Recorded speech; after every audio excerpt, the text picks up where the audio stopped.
इससे कहीं आप वो न समझें, मैं आज एक चीज़ क्लियर कर दूं, इससे आप कहीं वो अंदाज़ा न लगाएं कि अगर हर बच्चा अपने बाप का राजदार है तो हज़रत अमीर माविया का बेटा, एक सहाबी रसूल का बेटा, और वो यजीद बन जाए, तो क्या बाप की खसलत यहां मुंतकिल नहीं हुई? बाप की फितरत और आदत इसमें नहीं आई? यहां पर ये सवाल आपके जहन में भी आ सकता है, और आपके जहन में नहीं आए तो कोई डाल सकता है कि अगर हर बाप बेटा जो है वो बाप का राजदार है तो फिर ये यजीद कैसे है? इमाम हज़रत अमीर माविया का बेटा, वो तो साहबी रसूल हैं, जन्नती हैं, अशरे मुबशरा में से भी हैं, और उनका बेटा ये यजीद इस कदर यानी कि उसने अहले बैत अतहार को शहीद कर दिया, तो ये कैसे हो गया?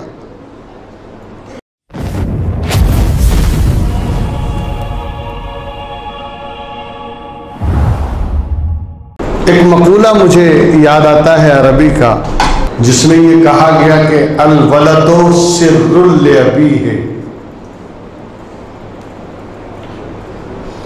बेटा बाप का राजदार है। बाप की आदत, बाप की खसलत, बाप की फितरत बेटे में मुंतकिल होती ही है।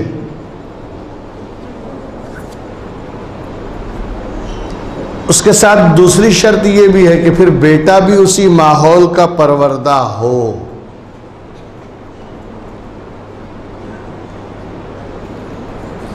जो बाप का माहौल है उसी माहौल का है, तो उसमें वो आदतें, वो खसलतें मुंतकिल होती हैं। इसीलिए बेटा, हर बेटा अपने बाप का राजदार है। अगर किसी के घर के माहौल को समझना है ना, पूरे घर को देखने की ज़रूरत नहीं, एक बच्चे को बुलाओ। जो अक्लमंद होते हैं वो बच्चे को बुलाते हैं और उससे बात करते करते सब समझ जाते हैं कि घर का माहौल कैसा है। एक बच्चे को जैसे मैंने बुलाया, वो आया मेरे पास, आते ही उसने कहा गुड मॉर्निंग। मैं समझ गया कि अंग्रेज़ की औलाद है, घर का माहौल अंग्रेज़ी है, इंग्लिश ज़दा लोग हैं, कुछ मुसीबत ज़दा होते हैं, कुछ अंग्रेज़ी ज़दा होते हैं, तो ये अंग्रेज़ ज़दा लोग हैं। घर का माहौल इंग्लिश मालूम होता है, मगरबी तहज़ीब के ज़्यादा दिलदादा लोग हैं, इसीलिए बच्चे तक इंग्लिश बोल रहे हैं। अगर मैंने किसी बच्चे को बुलाया और उसने आते ही मुझसे कहा अस्सलाम वालेकुम और कहकर हाथ मिलाया, मैं समझ जाऊंगा कि घर का माहौल दीनी और इस्लामी है, घर में तरबियत अच्छी हो रही है। एक सिस्टम है। किसी भी बच्चे को आप बुला के जब पूछेंगे तो पूरे घर का आईना है वो। इसीलिए कहा जाता है ना कि बच्चों की तरबियत अच्छी करो, इसलिए कि बच्चे राज खोल देते हैं। वो पूरा घर का माहौल उनके अंदर होता है। इसीलिए हर बच्चा अपने बाप का राजदार है। हर बच्चे में बाप की आदत और खसलत पाई जाएगी।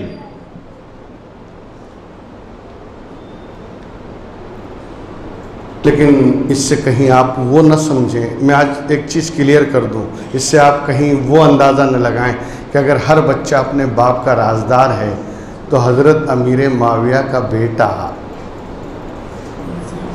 एक सहाबी रसूल का बेटा, और वो यजीद बन जाए, तो क्या बाप की खसलत यहां मुंतकिल नहीं हुई? बाप की फितरत और आदत इसमें नहीं आई? यहां पर ये सवाल आपके जहन में भी आ सकता है, और आपके जहन में नहीं आए तो कोई डाल सकता है कि अगर हर बाप बेटा जो है वो बाप का राजदार है तो फिर ये यजीद कैसे है? इमाम हज़रत अमीर माविया का बेटा, वो तो साहबी रसूल हैं, जन्नती हैं, अशरे मुबशरा में से भी हैं, और उनका बेटा ये यजीद इस कदर यानी निकम्मापनी कर रहा है कि उसने अहले बैत अतहार को शहीद कर दिया, तो ये कैसे हो गया? अब मैं आपको तारीख़ में अगर ले जाता हूँ तो तारीख में तो बड़ा फैलाव है। मैं मुख्तसर में आपको एक बात कह दूं, हजरत अमीर माविया की शादी जो हुई थी उस वक्त अहले किताब से निकाह जायज़ था, इसीलिए एक ईसाई लड़की से शादी हुई हजरत अमीर माविया की, चूंकि जायज़ था शरीयत में। जैसे पहले मुता जायज़ था, बाद में हराम हो गया, इसी तरह पहले अहले किताब से निकाह करने में कोई तरद्दुद नहीं था। तो अमीर माविया रज़ी अल्लाह ताला अन्हु ने जो शादी की थी वो एक नसरानी ईसाई लड़की थी, और उसका बाप जो था वो बहुत बड़ा पादरी था।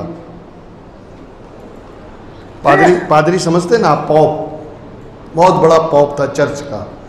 उसकी बेटी से शादी हुई हजरत अमीर माविया की। लेकिन चूंकि वो एक अलग ईसाई माहौल से आई थी तो उसको इस्लामी माहौल सूट नहीं हो रहा था,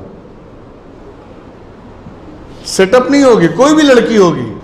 आज हम और आप भी, हमारे यहाँ भी सिस्टम है कि गैर मजहब की लड़की उठा लाते हैं, वो सेट नहीं होगी। बच्चे डिस्टर्ब हो जाते हैं बाद में कि इधर जाने का कि उधर जाने का, आदाब करें कि इस तरह करें, बच्चे कंफ्यूज हो जाते हैं ना। इसलिए कि 25 साल वो उस माहौल में रही, अब उसको तुम ये माहौल कैसे दे दोगे?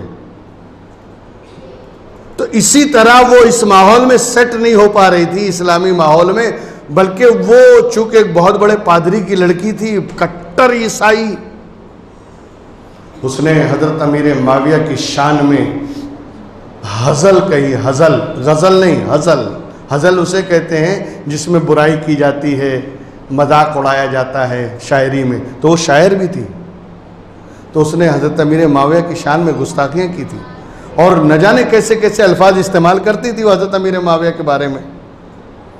और ये खबर लगी हजरत अमीर माविया को जब, तो हजरत अमीर माविया ने उसे तलाक दे दिया, छोड़ दिया।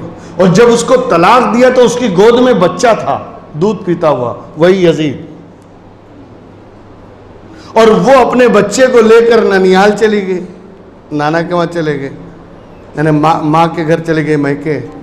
वहाँ पूरा ईसाई लोग, पूरा माहौल ईसाई, और उसी माहौल में ये यजीद पला है, अमीर माविया से तो दूर हो गया। बाद में जब हजरत अमीर माविया खलीफा बने, हुकूमत आई और इमाम हसन से कमिटमेंट हुआ, और इमाम हसन ने कहा कि जब तक आप हैं ये हुकूमत आप करें, लेकिन आपके बाद आप हमें हुकूमत वापस कर दें। ये कमिटमेंट हुआ था। लेकिन हुआ ये कि उसी दौरान जब हजरत अमीर माविया तख्त पर थे, उसी दौरान हजरत इमाम हसन शहीद हो गए, शहादत हो गई। तो जब हजरत इमाम हसन की शहादत हो गई, अब जो कमिटमेंट था वो तो खत्म हो गया, अब तो लौटाना है नहीं। इसका फायदा उठाने के लिए वही पहली बीवी जो नसरानी थी वो यजीद को लेकर वापस आई, ताकि अब ये बेटा है, बड़ा बेटा, तो इसी को वली अहद बनाया जाए, इसी को जगह दी जाए अमीर माविया के बाद। वो लेकर आई हुकूमत की लालच में, सत्ता की लालच में। जब तक ये जवान हो चुका था तो पूरा बचपन से लेकर जवानी तक ईसाई माहौल में रहा, इसीलिए इसमें ईसाइयत ही गालिब थी। कुरान का मजाक उड़ाना, हराम को हलाल समझना, जिनाकारी, शराब, ये सब तो ईसाइयों में है, वही सिफत इसके अंदर थी। हजरत अमीर माविया चूंकि बाप थे, बाप का बेटा कैसा भी हो लेकिन शफकत पिदरी तो होगी। जब यजीद को जवान देखा तो हजरत अमीर माविया खुश हो गए और सोचा कि मैं इसको अपने साथ रख के अपने रंग में रंग लूंगा। लेकिन 3-4 साल जो भी रहा हजरत अमीर माविया की सोहबत में, मगर ये सोहबत पकड़ नहीं सका। भाई बारिश बरसती है मगर जमीन भी तो उपजाऊ होनी चाहिए ना। हर जगह घास पैदा नहीं होती। पहाड़ पे जाके देखो, पथरीली जमीन पे देखो, सड़कों पर क्या घास उगती है? नहीं, जमीन उपजाऊ नहीं है। वरना बारिश तो सब पे बरस रही है।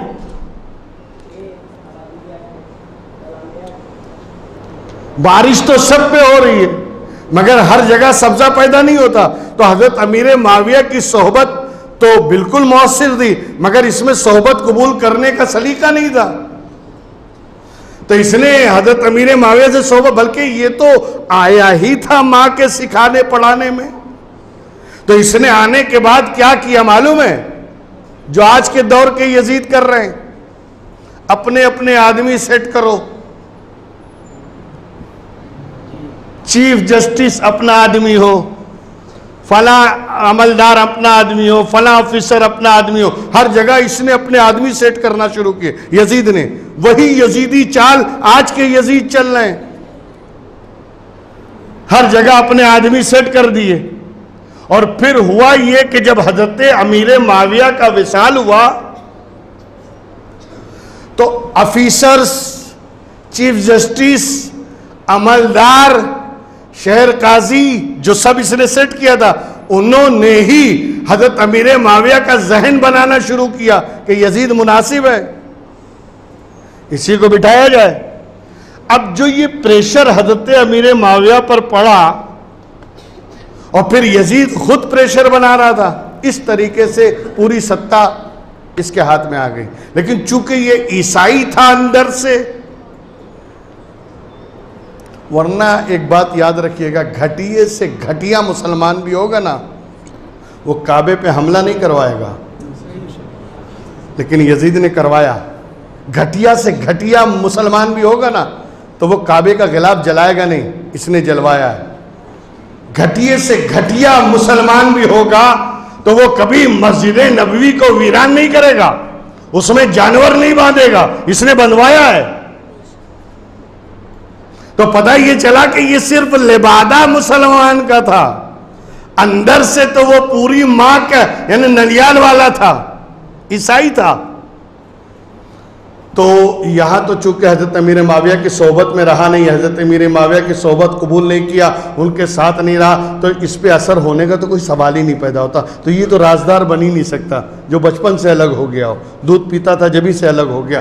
तो वो बात यहां मत सोचिएगा, बल्कि मैं ये बता रहा हूं कि वो बच्चा जो उसी माहौल में पले बढ़े, जो बाप का माहौल हो वही माहौल बच्चे का हो, जो बाप का धर्म हो वही धर्म बच्चे का हो, जो बाप जिस मजहब का पैरोकार हो बच्चा भी उसी मजहब का पैरोकार हो, तो उस बच्चे में बाप के असरात आने वाले हैं।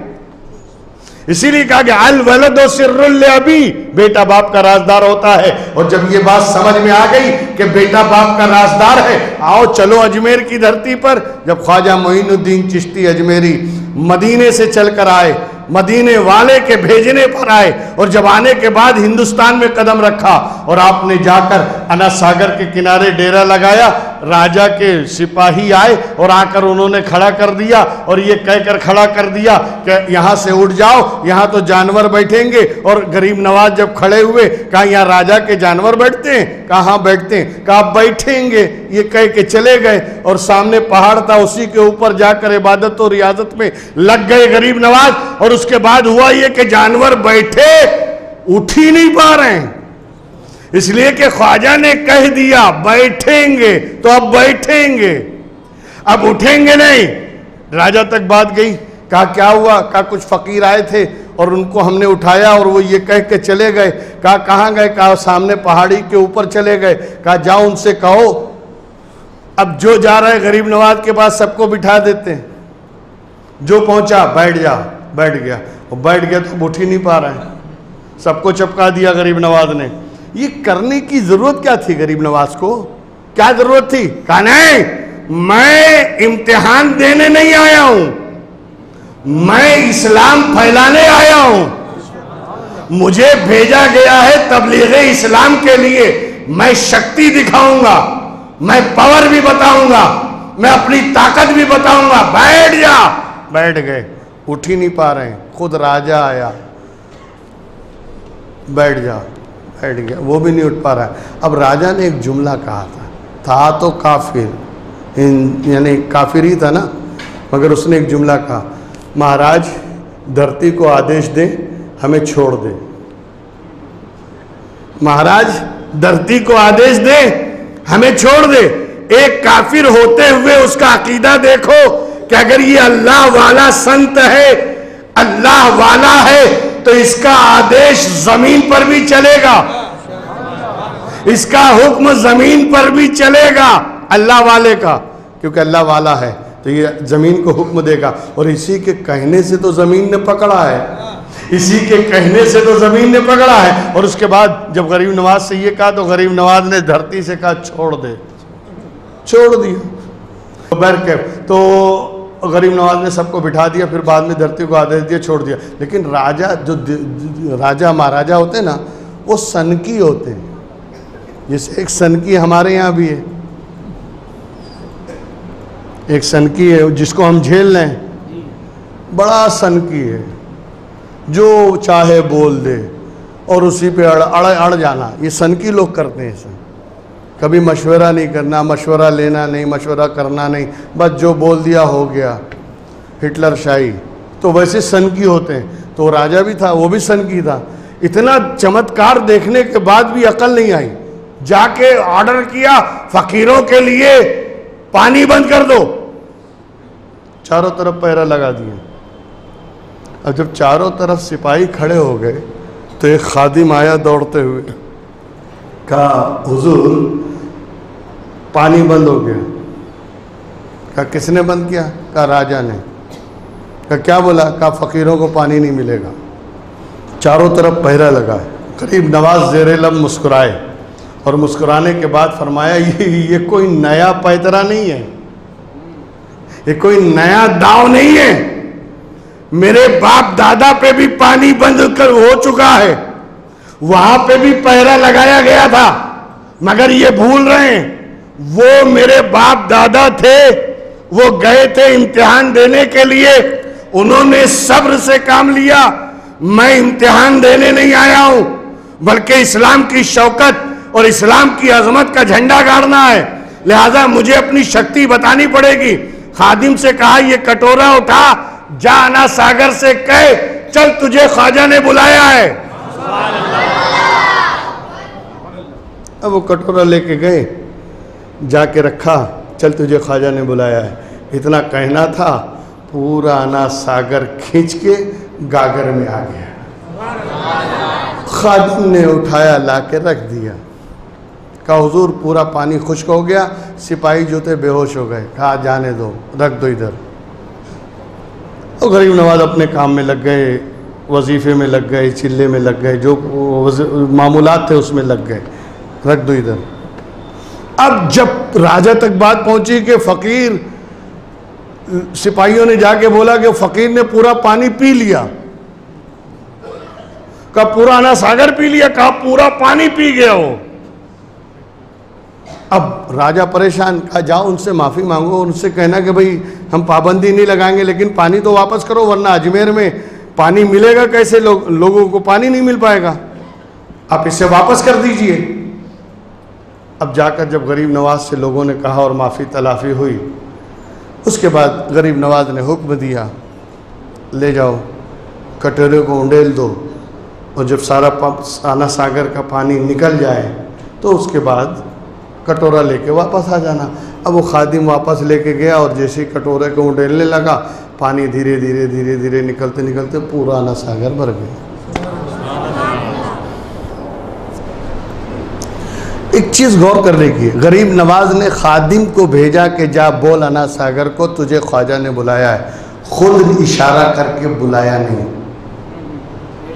हालांकि ऊपर ही थे, आना सागर है, सामने ही चिल्ला है, वहीं से अगर इशारा कर देते तो आना सागर चला आता, लेकिन नहीं, खादिम से कहा जा बोल तुझे ख्वाजा ने बुलाया है।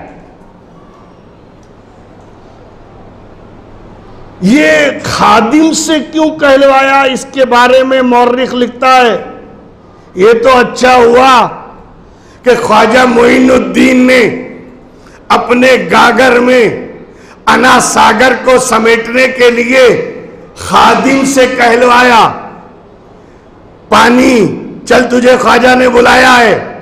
अगर ख्वाजा मोइनुद्दीन अपनी जुबान से पानी को हुक्म देते मेरे गागर में आ जा, तो एक अना सागर नहीं 7 महासागर सिमट के चले आते। वो गरीब नवाज है, अल्लाह ने वो मर्तबा और वो रुतबा उन्हें अता किया है कि 7 महासागर सिमट के आ जाते।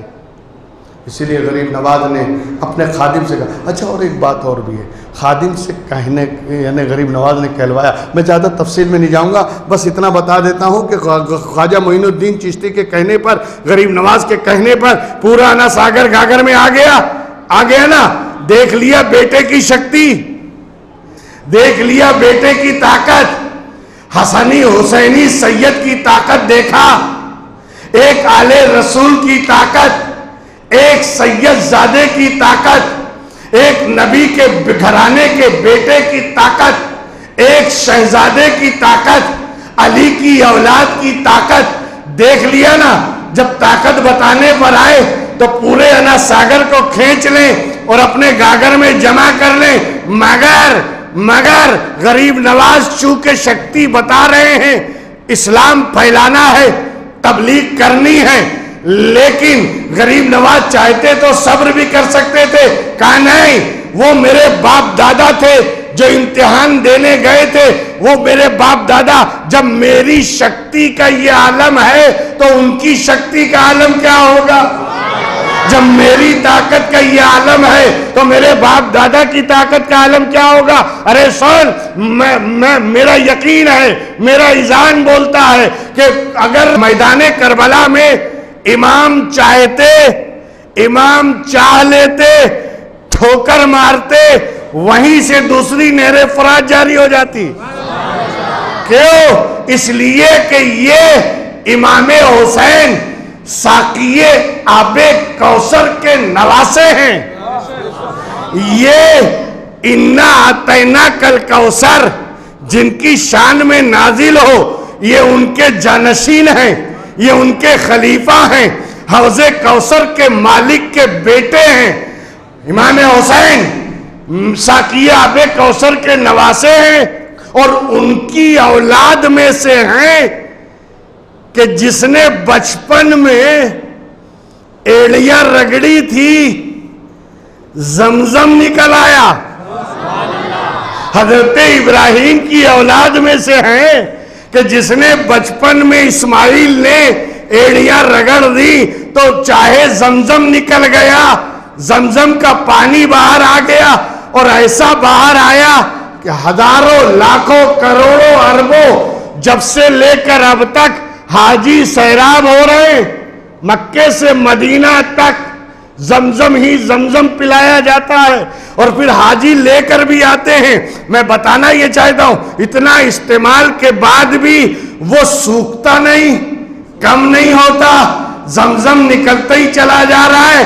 का ये मत देख कि ये पानी है, ये देख के किसकी एड़ियों से निकला है।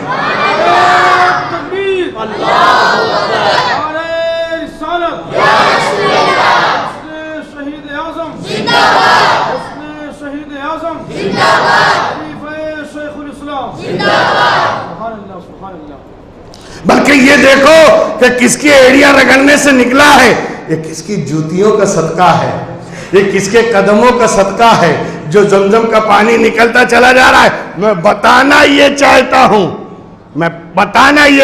हूं कि ये उसकी औलाद हैं, ये उसकी औलाद हैं कि जिसकी कदम रगड़ दे तो चश्मा जारी हो जाए, तो क्या इनकी ठोकर से जारी नहीं हो सकता था।